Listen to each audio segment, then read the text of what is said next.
নমস্কাৰ বন্ধু বান্ধৱীসকল, স্বাগতম জনাইছোঁ আপোনালোক সকলোকে আমাৰ চেনেলৰ অন্য এটা নতুন ভিডিঅ'লৈ।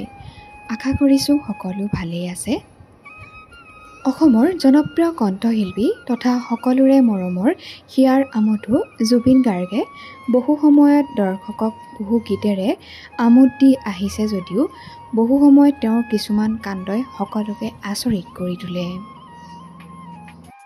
যোৱা নিশা জুবিন গাৰ্গে গুৱাহাটীৰ কৃত্ৰিম বানক লৈ ট্ৰাম্পেট লৈ নিশাটোৰ ভিতৰতে কি ঘোষণা কৰিলে আপোনালোকে বাৰু দেখিলেনে?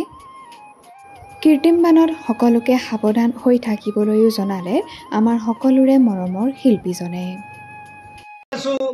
গুৱাহাটীত কোনোমতে আহি ঘৰ পাইছোঁ, আপোনালোকৰ ঘৰলৈ যাওক, সকলোকে সজাগ হ'বলৈ অনুৰোধ জনাইছোঁ আৰু মৰম জনাইছোঁ। বানপানী শ্ৰদ্ধা ৰাইজ, আজি আমি বানপানীত উটি ভাঙি আছোঁ।